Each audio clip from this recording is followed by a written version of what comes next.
Happy Friday, everyone, and welcome to the Early Edge, brought to you by BetMGM, the sports book born in Vegas. Looks like all of you are waiting for the Chip Me Up. Before we get there, let's take a look at the recap screen. Funny comment by Eric David. He says he edited down his bets to the three he liked best, and he hit all three. Well, one of them wasn't mine. Gus Edwards' longest rush, under 10.5, missed on the final drive, his second to last carry. Feel a little unlucky there, but 8-1. Good job, Mackenzie Brooks. Larry, Tim hit their picks. You love to see it. RJ White going 2 for 4. Brasco 1 for 2. But listen, 8-1's not going to win you any money. It's not going to lose you a ton of money either. Had a lot of winning recap screens this week. So let's turn 8-1 around a little bit. Ladies and gentlemen, it's a big show. It's always a great show on Friday, otherwise known as BPE Friday.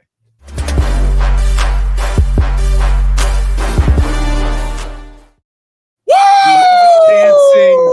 We are doing whatever Buckets is doing. We are reading. Go! College football playoff snow games. Yes, it is a big day. There are so many waiting for this moment right here to talk to all of you, but particularly to hear from Chip Patterson for his Chip Me Up.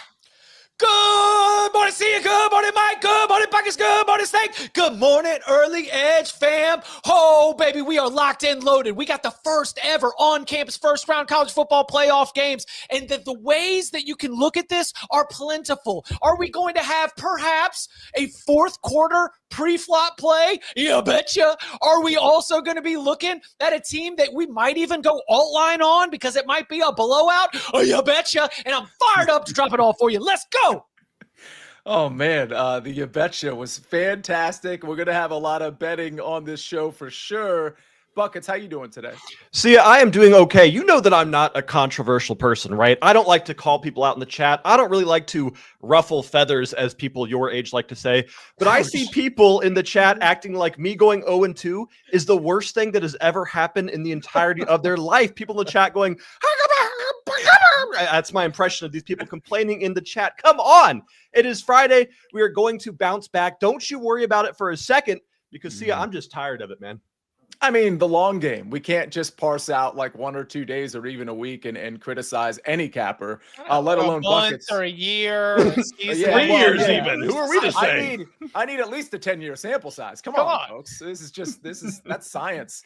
By the way, Larry Hartstein is in the chat. Go ahead and ask him anything. Mr. Big, Rick, I mentioned Eric, David, Jason, hundreds of you in the chat. CID, Mark Buckholtz. Go ahead. Brad is in the chat. Hit Farzad. Hit the like button if you could. Really appreciate that. Mike McClure, you were reading, very distracted. What was the book, and how you doing today? It's a classic, Mr. Robert Greene, The 48 Laws of Power. I think Buckets should read this book, honestly. I would love Buckets reading the book, giving some takes on a few of the laws. I'm good, though. I'm fired up for this playoff game. I will admit a lot of FOMO this morning. I was planning to go to this Notre Dame game. I stayed away because of the weather and some of the timing. I had a little FOMO watching cars lined up at 6 a.m. in the snow. I can't wait for this game. The on-campus games, exactly how they should be. I hope they extend it in the future, by the way. I hope that the only game that is not on campus is the national title game. I want every other game. Reward those top seeds. Seed them properly first, but reward them. And let's have this stuff on campus like college football was originally designed. Chip, your response to that? Oh, 100%. I feel like we might have even been sort of like working through this conversation over the course of the season on our excellent show in the midweek on CBS Sports Network. You know, we all often open up with sort of conversations about what you would change, what would you do differently.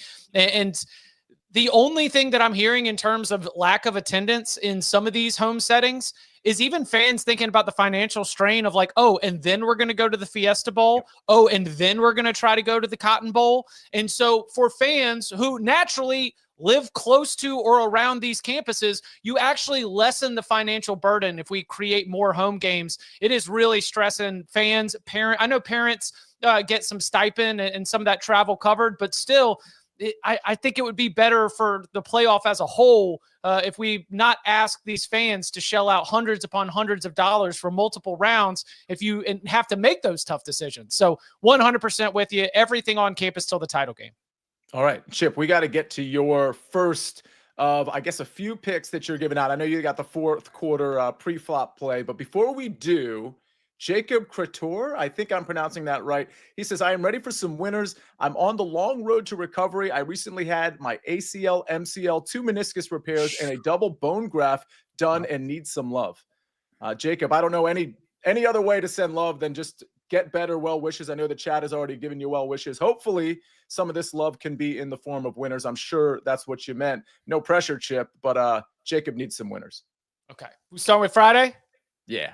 All right, let's go. So I might have told you before, and I've said it a lot, that the best fourth quarter team in America, the Indiana Hoosiers. Now, some of this is what has contributed to them having the #1 scoring margin in the entire country. Some of this is because they are one of the most well-balanced teams. But what I love about this is there are so many different ways to win. So in the fourth quarter, you can get Indiana +1.5. Now, let's game this out. Let's say that Notre Dame does end up having a lead and they are trying to defend that lead. Well, you know that Indiana is going to be storming back, trying to knock down that back door. And in doing so, has a great chance to outscore the Fighting Irish. Let's say that it's even. That's a 7 and a 7. Like, okay, well then we're also going to end up cashing. But here's where I like it. If Indiana is chasing points and they have to go for a 2-point try and we end up with a 7-6 in the fourth quarter, boom! Indiana +1.5 is still a winner. They've got the best fourth quarter scoring margin in the country. And here's why. That is the DNA of Curt Cignetti that he has put into this locker room and into this team. They are relentless. They continue to maintain a standard for all 60 minutes of play. And while this is not going to be like all those games where they were just blowing teams out and also covering fourth quarter spreads, I think that that is going to be something they are not going to lay down. They are not going to relent, even in the difficult conditions against a difficult opponent. Guess what? Indiana in the fourth quarter also covered in their 23-point loss to Ohio State.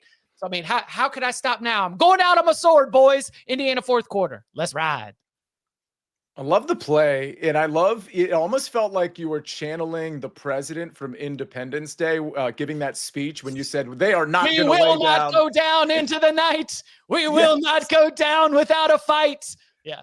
That one. Oh, I didn't expect you to actually know the line. I certainly didn't know it. That was very impressive, Chip Patterson. Bill Pullman's Independence Day speech is on a, like, you know, it in an era, it is among the better speeches in movies.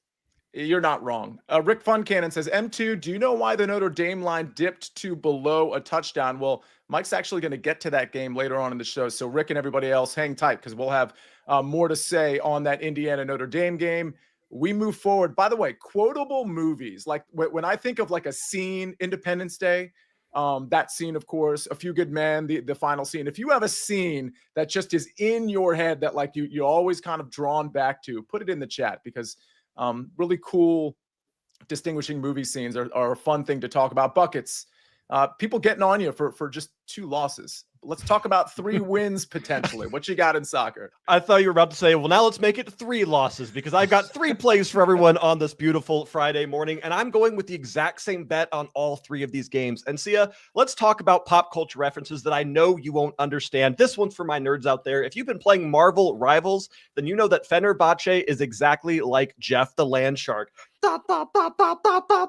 This is a team that all they do is attack. They are all forward, 0 defense. This is a team that when you bet on them, all you want to bet on is goals. You want to bet on both teams to score. You want to bet on over 2.5, 3.5, 4.5. Have some fun with this squad, especially when they're playing a yup sport. We're taking BTTS and over 2.5 goals at -120 because, frankly, I would have played this at -150, and I would have fought everyone in the chat saying that juice was worth the squeeze. For the second bet, we go to the Dutch Eredivisie, where we have a fantastic matchup between RKC Valvik and PEC Zwolle. And we're doing, again, the exact same wager here. Both teams to score and over 2.5 goals because Walwick is a team that is kind of like Fenerbahce, except they're terrible. This is a team that is fighting in a relegation battle, 17th on the table. They've conceded 40 goals in 16 matches. Defense is non-existent, but they're good for that 1 goal per game. Take BTTS and over 2.5 at +100 every single time. And finally, we go to the Svein Bundesliga, where we have Fortuna Dusseldorf taking on Magdeburg. Again, the exact same wager. Both teams to score over 2.5 goals. Why? Because it's Germany and it's second division German football. And when you see teams like this play, you just make it easy on yourself. Bet on goals, cash this ticket. Sia, I've got not one, not two, 3 check marks coming in on the Monday recap screen. Hey, I think Farzad agrees. He says Buckets 3-win Fridays. That certainly has a nice ring to it. Good stuff. Oh, we got the flex too. I should have still shot the flex we did yesterday, but we didn't all do it at the same time. Anyway, well, maybe I'll go back in that show and post some stuff on social media.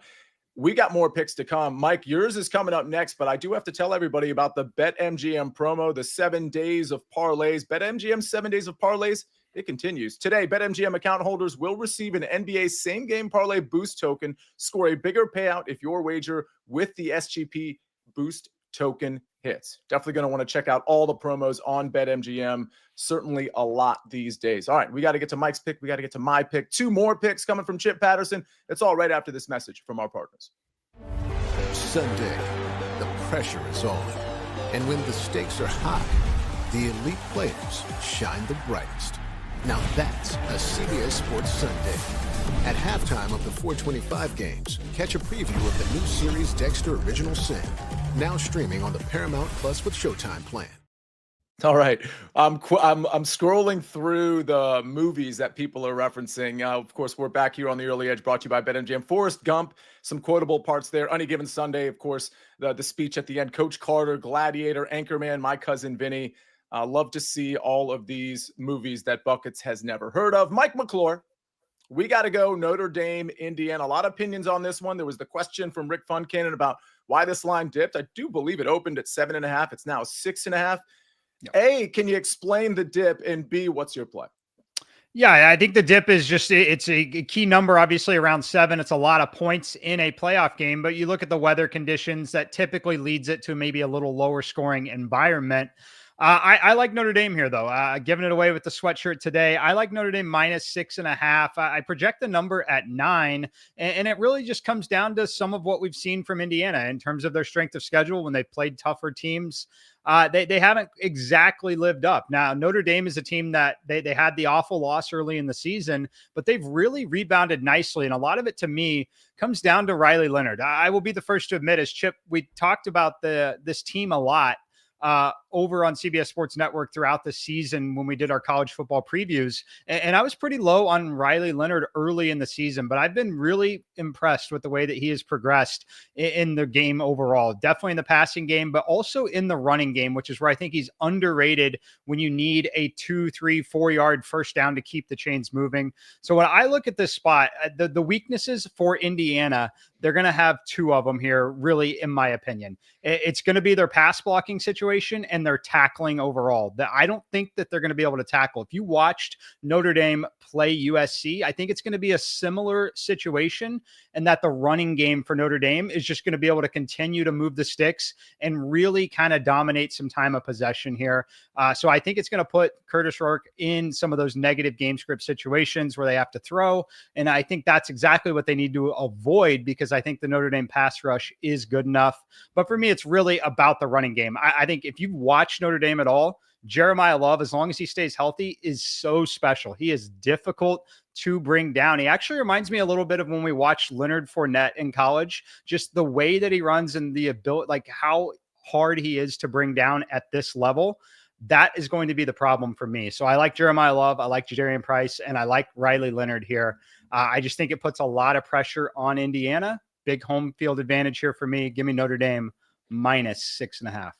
All right. Love that analysis. Mark Gillett, love what you have to say. Close the chat, smash the like. So for those of you that might be watching on your phone, you might not see the like button because the chat is up there. So real quick, if you hit the X, then you can hit the like button and then just hit the chat button and it'll bring it right back up. Takes about 2 seconds. So Mark, good advice there. Everybody watches this stuff on different platforms. Sometimes you can't see what you can see. I can't see, or I couldn't see Caleb Williams having a good season. I am one of the biggest Caleb Williams detractors you'll find. Even back in college, I was saying Jaden Daniels over Caleb Williams. With all that said, I'm pro Caleb Williams this week because the stock is so low. My pick, Caleb Williams over 207.5 passing yards at minus 115.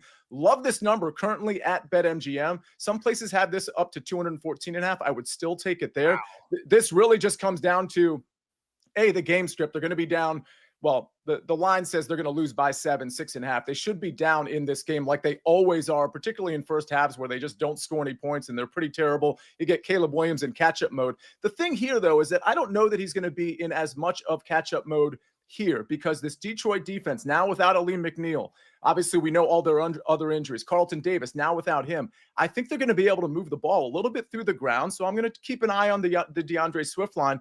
But I think Caleb Williams is going to be able to sling it enough to get over this pedestrian 207.5 passing yards line. Put this in on SportsLine about an hour ago. You can read the analysis there. But listen, the total is hanging high at 48. So the weather, even though it's going to be cold, it's not going to impact the back and forth. We know Detroit's going to be able to move the ball. Bears don't have to hang with them. They just have to put up some points for Caleb Williams to get over this 207.5 passing yards. Buckets, before we go to you, Mike, we do the FFT DFS show. Caleb Williams was somebody we talked about. We talk about every game. Remind me, was he in your top? This is a DFS conversation, but was he in your top 3 quarterbacks? Because I truly can't remember. Yes, he was. Again, it is important to preface DFS conversation because he's only 5,500 this week. So definitely like him there. I do like this prop, though. I think the numbers should be around 227, 220, 230.5, essentially. Because I do think they're going to be able to push a little. Yeah, and that's why I said 214.5 if that's what your book has it. I honestly thought this should be somewhere between, and Mike, I'm going to trust yours way over mine, but somewhere in that 222.5, 227.5 range. So really like what we're getting here in spite of the fact that I'm not a Caleb Williams guy. Buckets, I know you had something. Yeah, a question from the chat for you from Bucket John Betts. He said, would you ladder Caleb Williams and take over 300 yards at plus 475 or over 350 at plus 1,500? Oh, good question from Bucket John Betts. I think that's pushing it a little bit. I suppose I would tell him if I was going to ladder it, maybe I'd look at maybe 250 plus and stop there. I mean, I don't hate it. I just if the conditions, if it was in Detroit and the conditions were a little bit better, I think that's when I would probably consider the 300 plus. But a decent question. I do think there are plays in this game that I'm going to look at. I just mentioned, even though it's not necessarily correlated, DeAndre Swift over rushing yards is I think in play, but I'm waiting to see what that line does. I think you can pick some of the receivers to potentially on their receptions props specifically, but some of them on their yards as well. But for now, sticking with Caleb Williams over 207.5 passing yards. All right, Chip, we've got one game that you covered. We've got 2 games to go. You've got the floor. All right, so we're going to start Saturday, noon Eastern time up in Happy Valley. I expect the atmosphere will be electric. They have been yearning for a college football playoff, and I think that Penn State is a bad matchup for SMU because one thing that we saw when SMU got off the bus and took the field against Clemson is that the Clemson Tigers were a little bit of a challenge because SMU, the best teams that they had played in terms of the physical size, in terms of the talent, were probably like Louisville, maybe Pitt, SMU, and Clemson really was a step up from that. Clemson will underperform at times against the really good teams, but they do have that sort of bare minimum to be able to hang with big boy football. Well, Penn State is like everything that Clemson has and just a little bit better. And I love their form right now. Very impressed with the way that the Nittany Lions played against Oregon, the best team in the country. I think they come out, and if they put SMU in a hole early, I do not think that SMU is going to be able to climb out of it. So then we cash that winner and we pivot on to the middle slate where Clemson might be in the ACC, but you know they kind of are built and handle themselves like an SEC team. And what have we done with a lot of these big-time SEC games, specifically with the Texas Longhorns involved? We go back to the well because the well still has water. First half under 26.5.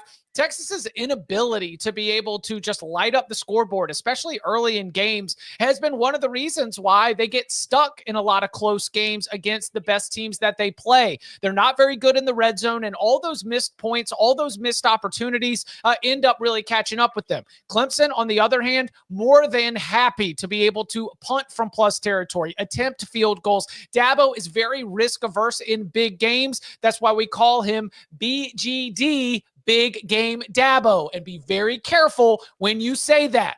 So first half under 26.5.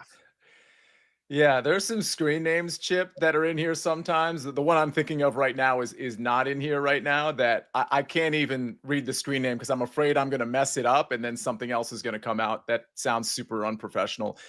With that said, let me transition to something less awkward. Let's talk before we go to the recap screen. National champion. I don't know if we've asked you, and I don't want to pin you down if you don't have like a solid pick that you're like, buddy, I'm if riding you don't here. think they've made me talk my bracket out 9 times since Selection Sunday. Okay, now let's go to the semis. Okay, now let's go to the finals. Yeah. No, look, I've got Oregon over Georgia.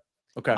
My thinking here is, number one, I think that while we look at Oregon's path and we're like, oh my gosh, they got screwed, that they did. But I love the way that Dan Lanning responds to it. He's like, look, we're trying to win a national championship. Like, if you were going to win a national championship, you're going to have to beat the best teams in the country at some point. And I think the Ducks have shown the ability to do that. They're well-rounded. They don't have a lot of weaknesses. It would only be a lack of performance in the moment for them to really fall back to some of these other teams that have, you know, like equal talent, but maybe some flaws in terms of the way they're made up. And the Georgia thing is interesting, especially as we learn that Carson Beck is, in fact, going to be out the rest of the way. I just think that there's something about the way that Carson Beck carried himself. There's something about the turnover issues and just always trying to press a little bit. Maybe it's the spirit of Stetson Bennett that's just in the air, but I'm like, I don't know. Georgia might be better off with the in-state kid who's just out there as a gamer, because when that Georgia offense came out in the second half of the SEC championship game, felt like they had more juice, felt like they had more pop. And I think Georgia will be okay in that spot. Yeah, they'll have a huge challenge on their hands, Notre Dame or Indiana, to be able to advance past that. But I like the Dogs to make it to the title game, but I like Oregon to win in a master, apprentice, teacher, student, because Dan Lanning, of course, was the defensive coordinator for Kirby Smart at Georgia. We got all those Saban versus Kirby title games. I think this is Kirby versus Lanning. Mike, you're wearing the Notre Dame shirt. Somebody in the chat, I'm trying to find it, said, hey, it's CID, plus 700 worth a shot. Do you have a champion that you have put money on? Yeah, I like Notre Dame here. As long as they get through this first game here, they're going to be favored in every game until the playoff, until the championship game, depending on who they play. So I like this particular spot for them. And I think they'll be favored over Georgia when they play Georgia. And I would have them as a 1.5 point favorite over Penn State. And I think stylistically they match up relatively well in that game. So lean towards Notre Dame as long as they get through tonight. I think tonight will be the big test for them here. And then the other team is Texas. I think Texas is very similar to the Kansas City Chiefs right now. And what I mean by that is they're probably not covering spreads. They're probably not blowing anybody out, but they have a super easy path, in my opinion. Arizona State's not remotely close. Just like Boise State's not remotely close in the other side of the bracket. I think that the first game is the toughest game here for both because you've had such a long layoff and a lot of time to prepare for the one opponent. But I lean Notre Dame here. All right. Let's transition buckets. Ohio State. But then for Paul in the chat, the look ahead lines were pulled down yesterday. Notre Dame was the favorite over Georgia. It's not a matter of question. It was a fact. Notre Dame was favored over Georgia on lines that you could actually bet already. Love to hear that. Good analysis there. Buckets, before we get to the recap screen, which, by the way, you're going to be pronouncing and saying your picks. Any soccer questions in the chat that you need to address? Oh, no, I was too busy hyping up the Buckeyes, OHIO, right? They've got a good shot at winning this, possibly, maybe there's a chance, question mark? Yeah, I mean, they have enough talent to win the national championship. That's the same thing we said on August 30th and the same thing that we said on September 14th, and it remains true. In a model, in a vacuum, Ohio State wins this far more often than when you put the human element into play. Yep. I feel like anytime you qualify something within a vacuum, it means they're not going to win. You know what I mean? Well, I mean, look, sometimes the vacuum's right. You know, I can get lost. It's arts and sciences. You need a good mix. You got to be able to, you got to have the vibes and the numbers and cook it all together to a delicious winner's brew. All right. Nice comeback there. Before we get to the recap screen, a bit of an announcement, actually a major announcement. Jake the Snake, who has been doing shows with me for well over 2 years, with me every single day, one of the best producers I've ever worked with, an extremely smart and dedicated individual. It's his last day on this show with CBS. He is onward and upward. He's going to be doing incredibly big things, but I did want to make that announcement. We are very much, all 4 of us and everybody in the SportsLine Early Edge universe, very much indebted to Jake the Snake. So in the chat, please wish Jake the Snake well. I'm sure you'll see him very, very soon. Again, a very talented person that we've all been very, very lucky to work with. All right, enough of that. Let's get to the recap screen. I was gonna grovel and start crying or something. Caleb Williams over 207.5 passing yards at -115 on Sunday. Looks like Mike McClure likes that one too, which I always love that endorsement. Mike McClure is on Notre Dame -6.5 at -115. Chip Patterson, Indiana fourth quarter +1.5. Penn State -8.5, and Texas Clemson first half under 26.5. Buckets, your go. You don't want to talk about Iyepspor taking on Fenerbahce, Sia? Both teams to score an over 2.5, or Volvic versus Pek Zvol? Both teams to score an over 2.5, or Fortuna Dusseldorf versus Magdeburg? Both teams to score over 2.5. I mean, I would have gotten literally every single one of those wrong. I'm so glad you helped me out there, ladies and gentlemen. Thanks for putting in the well wishes for Jake. That's always good to see. Big Cheesy, Brad Betts, Paul L, Brent, everybody that's been in here. Thanks for saying that, and thanks for hitting the like button. Thanks for always participating in this chat, ladies and gentlemen. I want you to have a great and positive Friday. We're going to see you soon on the early edge. Meanwhile, on behalf of Buckets, on behalf of Mike McClure and Chip Patterson, and most of all, on behalf of Jake the Snake, on the 1s and 2s and 9s and 10s, my name is Sia Nejad. This is the Early Edge. We rest our case.